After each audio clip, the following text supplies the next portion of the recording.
whole project started when I heard about this Bugatti engine that had been cut in half and reduced to a 4-cylinder engine, and it was owned by a well-known lady in the Bugatti Owners Club. Anyway, with a little bit of research, I realised that it had been used in a midget racing car, and most likely the Caruso car. So that is how it all started. And luckily, during a rally, a Bugatti rally, I went to America and I was in Las Vegas. So I got onto Mike Caruso, who is Caruso's grandson, and I went to meet him at his factory where he's got a wonderful museum dedicated to Grandad with all the office and quarter midgets and trophies, photographs. A fabulous place to visit. In fact, you can look it up on the internet, Mike Caruso's museum or something like that.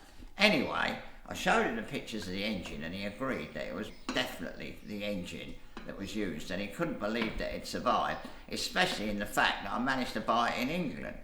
So I left Mike Caruso with the thoughts of making the rest of the car, and luckily he gave me a load of pictures of the original car. So we came back to England and that's when the project started. Unfortunately, that was nearly 10 years ago. But over the course of this time, a lot of things has happened. But luckily this year, the Bugatti Rally, International Bugatti Rally, is going to be in America. So I thought, well, it'd be quite a good thing to try and get the car done. And who knows, we might be able to ship it out to America, because I'm sure it would cause a great deal of interest. If you look at the engine, you can see where it was welded. Now, this welding was done in 1936, before the days of TIG welding. And when you look at the engine, it has had no machining. It hasn't been reline bored or anything. So whoever welded that up was an absolute genius at welding. But mind you, in America, they had people from all over the world. So, you know, there was obviously some very clever people. During the time of building the car, I needed various bits. I needed an original in-out box, which is what this is. So I got on the internet and I found this lady in America who was so helpful, and she found me that. And then I mentioned I needed a steering box, so she found me the steering box. And then I said a steering wheel, and of course she's found me a beautiful steering wheel with age and everything, which is going to look absolutely magnificent when it's done. And of course it's all well-known history with midgets. For instance, the Model T back axle was a common axle for them to use. And all they did was they cut it here, re-welded it to make it shorter, and then and that was it really. The hubs, obviously the original car had wire wheels. Now what them wire wheels were, I don't know, but we've used MG Midget wire wheels, centres, and we've used Fiat 500 rims laced to MG Midget centres. And obviously continuously looking at pictures all the time, saying, well, this bit went here, that bit went there. The chassis, we made the chassis, but luckily we had another midget which is very, very similar, so it wasn't difficult to work out the various sizes.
This is the engine from our 4-cylinder American racing midget, which originally was a 8-cylinder Bugatti engine that was cut in half and welded down there.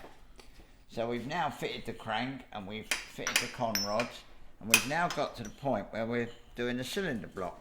Well, it's an old original cylinder block that's obviously had a lot of history, but I don't think that's going to leak.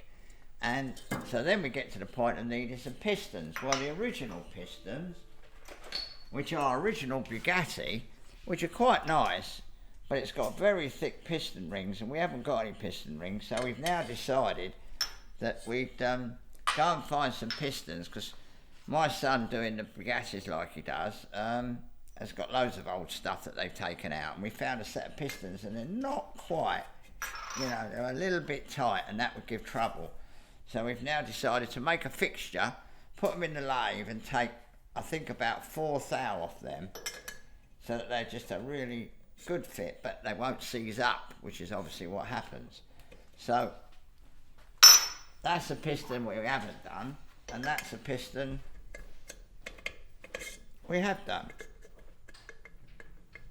I think what we'll do my old trick of warming the piston up a bit and trying it in there, and if it's too tight, then we'll take a bit more off. This is this rough old way of going on that I tend to do, which I've done over the years, and it's never let me down. So you warm the piston up till you can hardly pick it up. Because obviously this piston's going to expand, but the cylinder block's going to expand not at the same rate. That's the problem. So the piston will expand very quickly, the block will take a time to expand, and being in a midget racing car, they're not going to warm it up for half an hour, they're just going to start it up and off they go. So I'd rather have a little bit too much clearance than not enough. I can't pick that up. So that's about the temperature I usually do it to. So let's have a look. Now you see, that's too tight. That would go wrong. See, it's now cooling down. I reckon I want a bit more clearance, John. A bit more? Yeah, definitely. See, that's cooled down and it's dropped in. But you see, being a little racing car, and it's not going to be raced seriously, but nevertheless, we don't want to be starting it up and it bloody seizes up every 5 minutes. So I think we'll go for more clearance rather than less. What we've done, we've turned a piece of alley up so the skirt of the piston fits in, and then we've used this thing to hold it in so it doesn't all jump out, and away you go. But it's taking so little off that it isn't actually affecting the oval very much, because the oval part is undersized. So although this is all a bit bodgery, I'm sure that it will work perfectly. And obviously if you were doing it for a customer, you might have to be a little bit more serious. But as you're doing it for yourself, if it does go wrong, then you've only got yourself to blame. Yeah, this is the revised. This is the revised size, so we'll see what this looks like.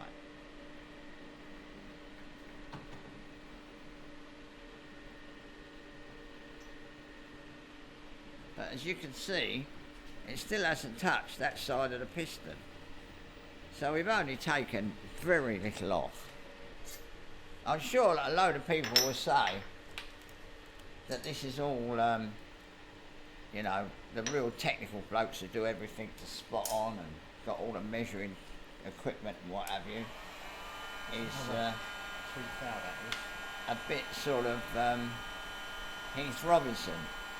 But I have won 5 production saloon car championships, and anything you can win in a vintage car virtually with the Bugattis. So using this method has got a bit of history, let's say that.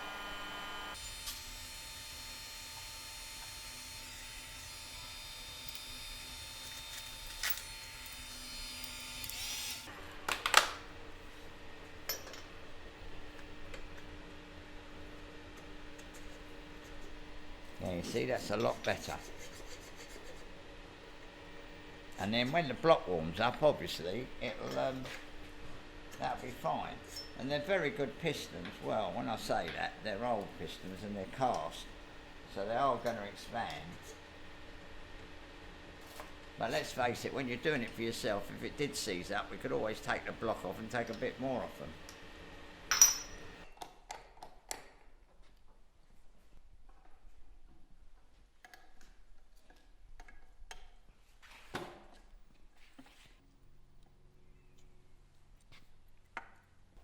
This original old cylinder block, and that's where it's been stitched, look.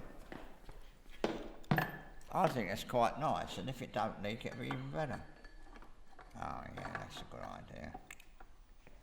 Now, let's try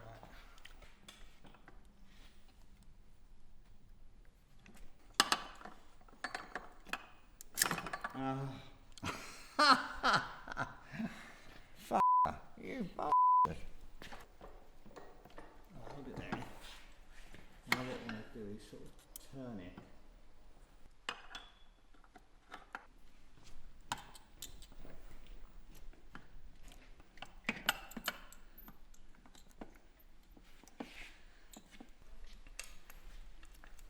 Bit of a fight, but we've done it.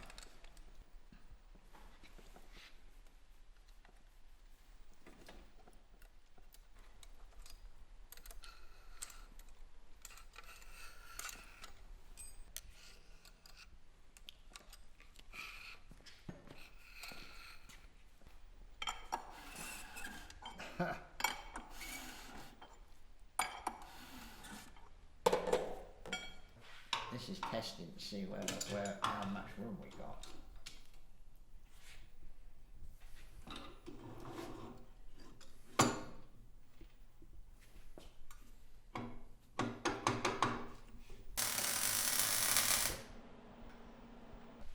What we've done, we've fitted a ring gear behind the crown wheel, which just about misses inside there, so we're very lucky there. That goes in there, and then we cut this hole for the starter motor to go into gear and turn it round. So then we've made this bit up, which we haven't finished yet.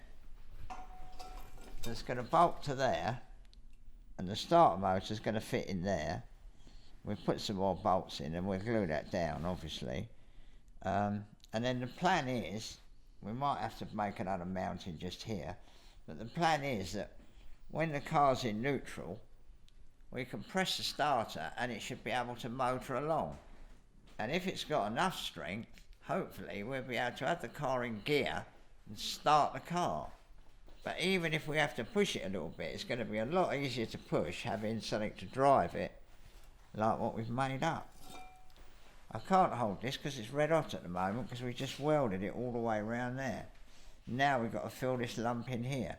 But in the meantime, because we've got this hole, we can see just how in gear it is to get the bit of slack.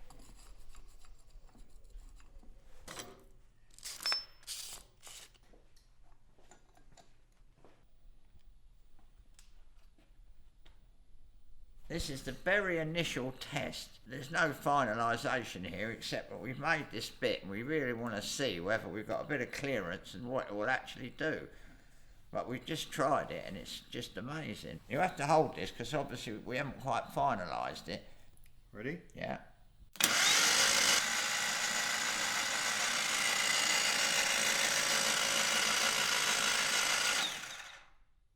I would think it's the first time that a Model T has ever had a hybrid system fitted to it. But anyway, I'm sure somebody will straighten us out there.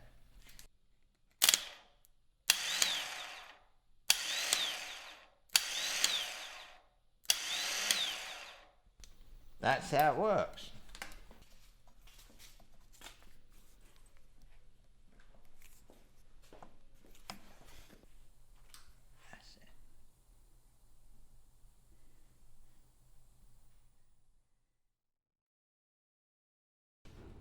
We finished the car and then we decided we had to put all this sign writing on it. So I got onto Caruso in America and said, did he mind whether we, because I thought, a bit cheeky really, sign writing it all up with his name.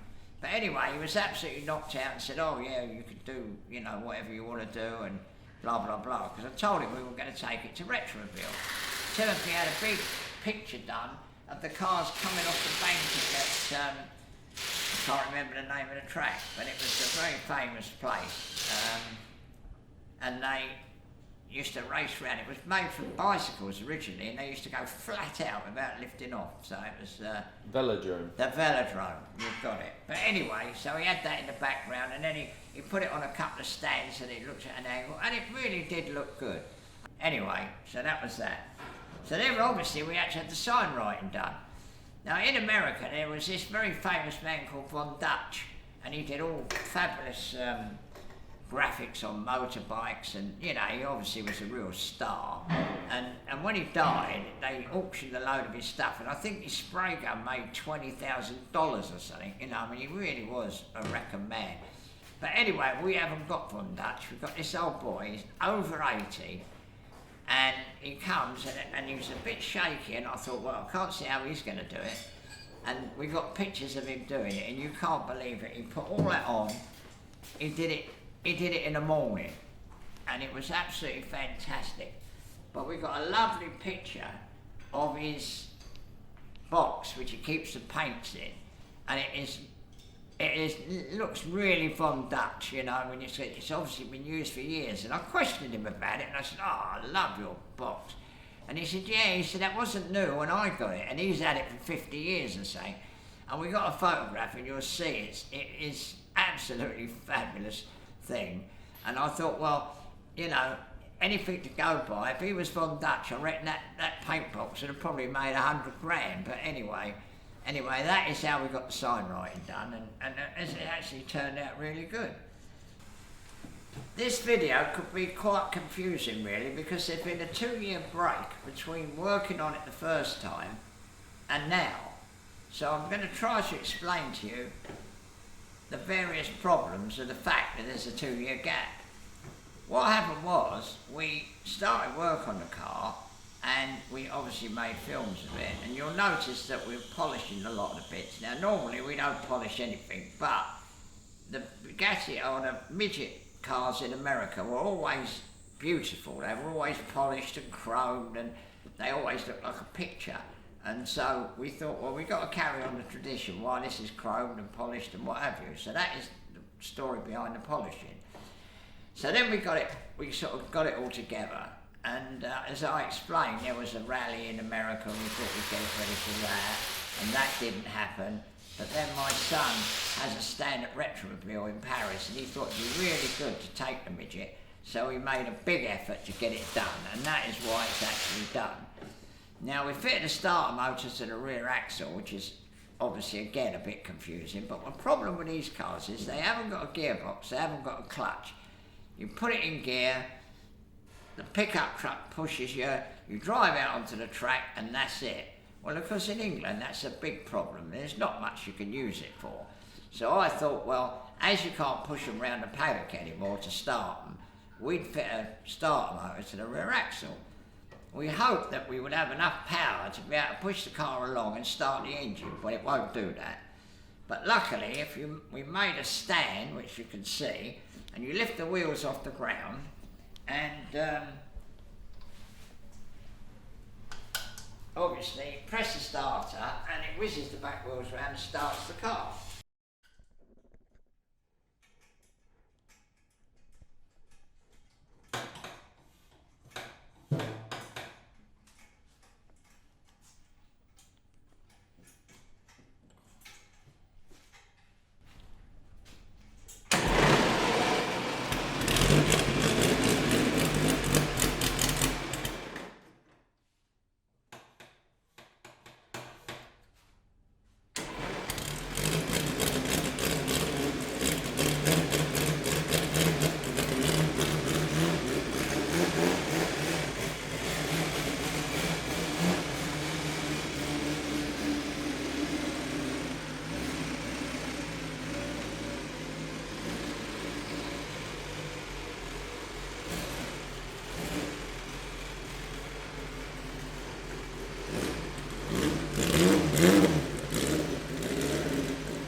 the oil pressure though, can't you? 50 psi. Yeah, something wrong there. Well, that's that.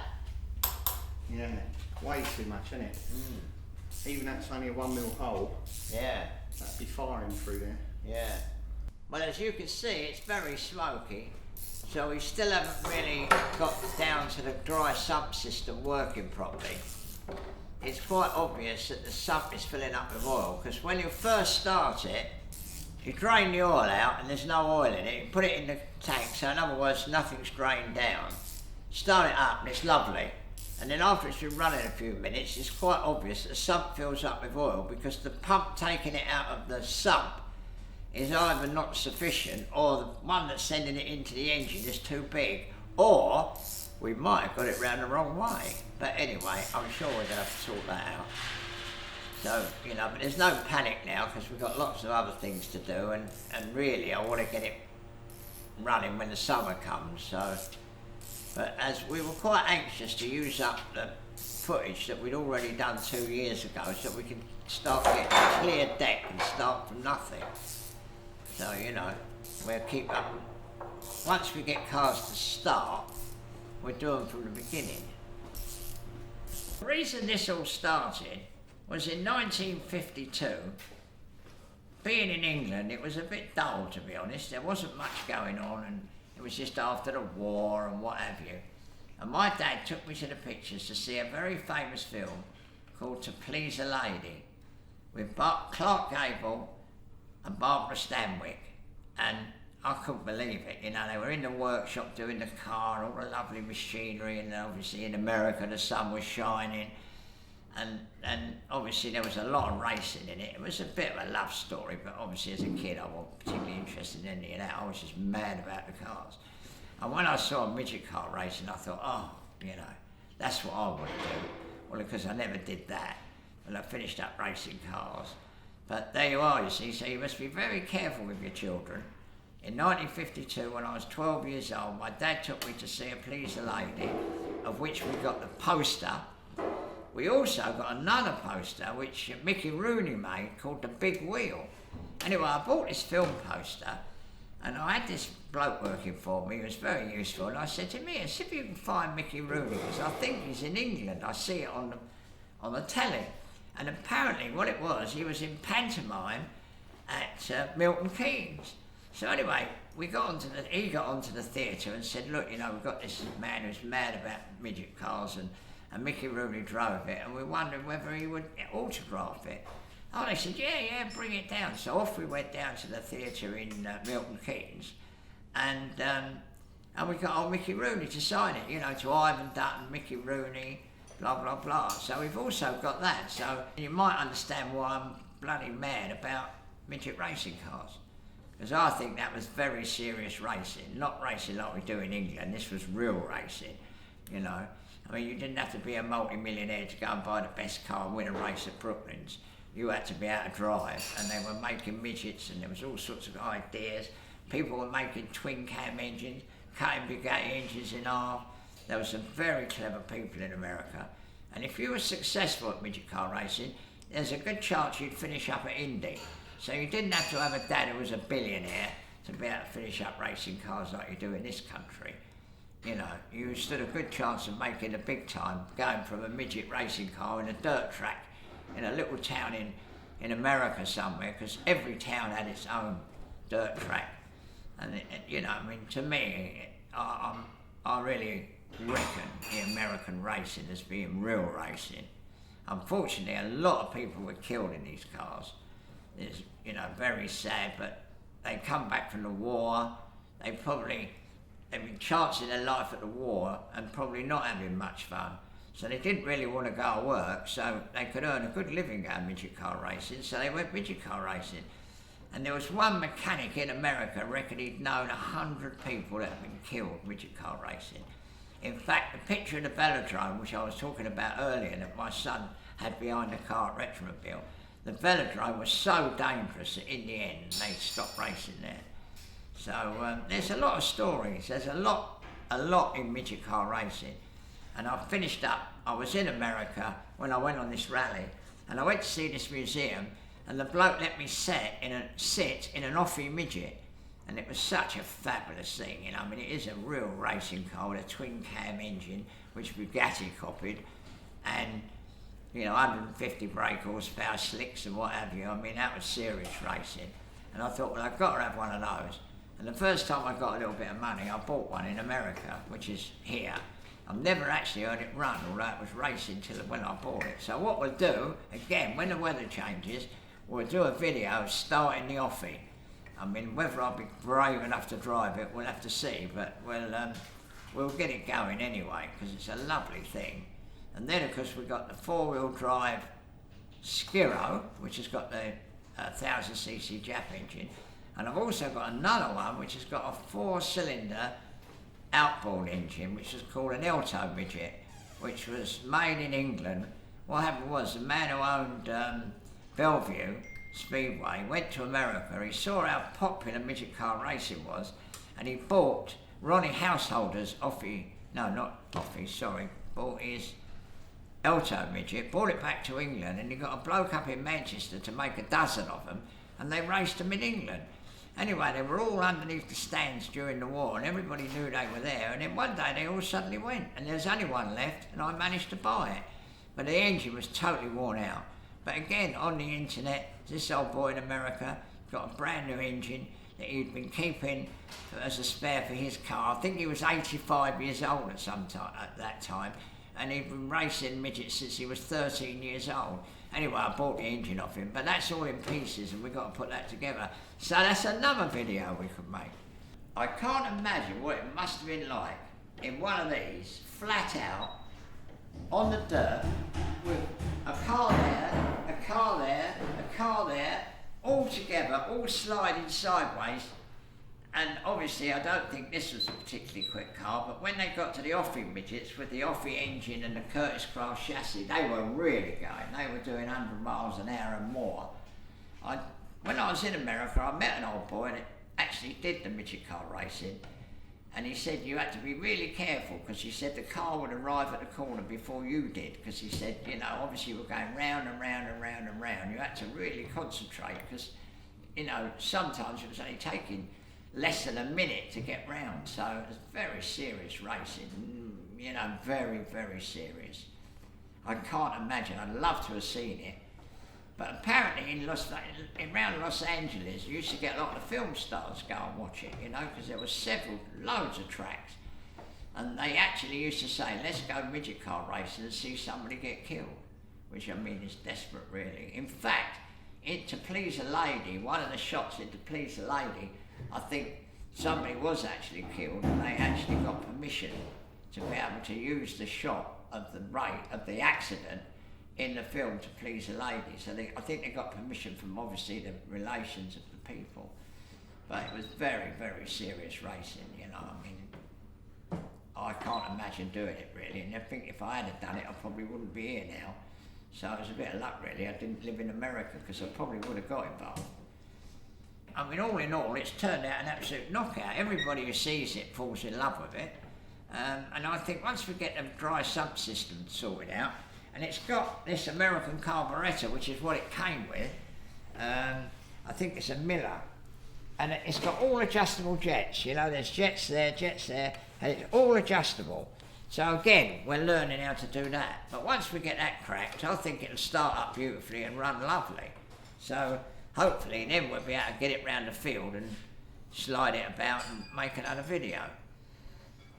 Anyway, don't forget, subscribe, and you never know what you're going to see on this channel.